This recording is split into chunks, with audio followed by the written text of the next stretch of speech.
This week opened in Nice, France, the United Nations Oceans Conference. It's a 5-day conference where 120 countries will participate to come up with a comprehensive agreement concerning the sea. Beyond our exclusive economic zone, in which countries have 200 miles out from their coastal areas, international waters in the world, 71% of the world is oceans, is unregulated. And there are many concerns about deep sea mining that can disrupt sea life and other factors. There's concern about overfishing. There's concern about sea level rise, protecting coastal zones, plastic pollution, destruction of biodiversity. The seas face severe degradation because of human activities. 93% of the heat, excess heat caused by human activities, particularly climate change, is absorbed by the oceans. The oceans absorb 93% of the excess heat, which is an enormous amount of heat. If that didn't take place, the Earth would be 60 or 70 degrees warmer. Life on Earth would be impossible. The oceans absorb 25% of the excess carbon that we create through human activities, the carbon that creates the greenhouse effect.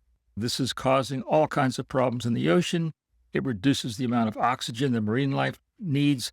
It also reduces the ability of shell-forming organisms, corals, mollusks, lobsters, crabs to form their shells. There's many issues that are affecting the seas they want to address in this conference.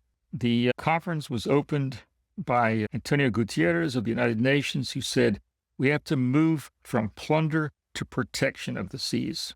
We have to move from exclusion to equity, from short-term exploitation to long-term stewardship. Now, there have been agreements in the past. There was a moratorium on commercial whaling and to protect marine life, but there hasn't been enough, and there needs to be a comprehensive treaty that's enforceable. Co-sponsor is France and Costa Rica, and President Rodrigo Chavez Robles of Costa Rica said, the ocean is speaking to us with bleached coral reefs, with storms, with wounded mangroves. There is no time left for rhetoric. Now is the time to act. Robles called for a moratorium on deep-sea mining in international waters. For 40 years, there existed the law of the sea, which is adopted by most countries in the world, but it was not adopted by the United States. The law of the sea has been criticized for not having sufficient enforcement mechanism, for not dealing with deep-sea mining, for not protecting marine species, for not dealing with climate change, sea level rise, overfishing. So it's hoped that this new conference, the Oceans Conference, will adopt the High Seas Treaty, which was developed in 2023 to safeguard international waters. In order for the High Seas Treaty to become law, it has to be adopted by 60 countries. So far, there's 50 that have adopted it, and it's expected that in Nice in the next few days, the other 15 that are needed will adopt it. So that's very positive news. The real work began last week when thousands of marine scientists from around the world came to Nice to meet to formulate recommendations for policymakers.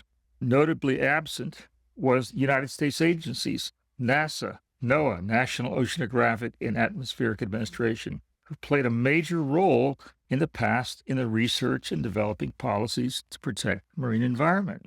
For example, there are floats in the ocean around the world to monitor sea temperatures. Half of the funding was provided by the United States. There has to be a comprehensive legal framework to create marine protected areas and to enforce conservation on the high seas. It's been stated in the High Seas Treaty, as outlined, that the goal of 30-30 should be obtained, which is 30% of the Earth's land and water to be protected in protected areas by the year 2030. Presently, there's about 15% of land areas protected and about 8% of marine areas protected. But in reality, it's estimated that only about 3 or 4% of the marine protected areas are actually enforced. For example, in laws in the Mediterranean that many of the Mediterranean countries agreed to, including Italy, Spain, France, they have agreed to prevent deep-sea trawling, in which commercial ships trawl and drag nets over the floor of these coastal ocean areas. These marine protected areas exist on paper, but Italy doesn't enforce them. Spain doesn't enforce them. Other countries in the Mediterranean do not enforce them. So this new Oceans Conference, in which is expected to adopt the High Seas Treaty, will have enforcement mechanisms in which countries collectively can have a mechanism to enforce overfishing, pollution, plastic pollution. Don't forget that half of the oxygen that we breathe on the Earth isn't just from land plants. Half the oxygen on the Earth comes from phytoplankton, which are plants that exist in the upper layers, the sunlit layers of the ocean, that through photosynthesis, like land plants, they produce 50% of the oxygen on Earth that we and other animals rely upon. The High Seas Treaty is formally known as the Agreement on Biodiversity Beyond National Jurisdictions, and it would be the first legally binding agreement on protection of marine biodiversity in international waters, which is half of the Earth and 2/3 of the oceans are international waters. There's never been a comprehensive framework to create marine protected areas or to enforce conservation on the high seas. There are important aspects to share scientific research, to create treaties and a legal process, to establish marine protected areas and rules on deep sea mining, to address issues of climate change mitigation, carbon sequestration. Many areas of the oceans, particularly seagrass beds and coastal mangroves, are huge sinks for carbon. There has to be rules regarding overfishing and pollution and plastic pollution. There has to be a mechanism for marine genetic resources that are used in pharmaceuticals so that large corporations don't have exclusive control of those very important resources, particularly in medicine.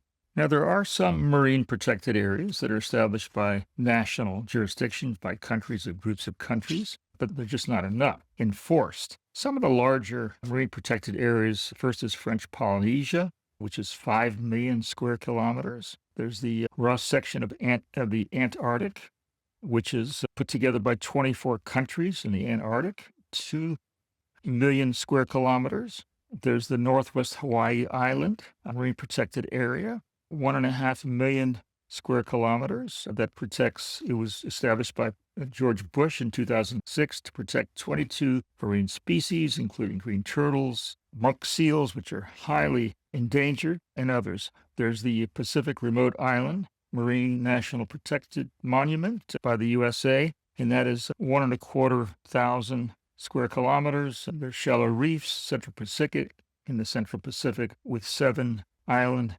atolls. It includes the Western Pacific and also protects 190 species of coral, which are threatened. Another big one is South Sandwich Islands by the UK, which is near Antarctica in the southern Atlantic Oceans. It's a huge area and protects very important whaling and nesting areas especially for penguins.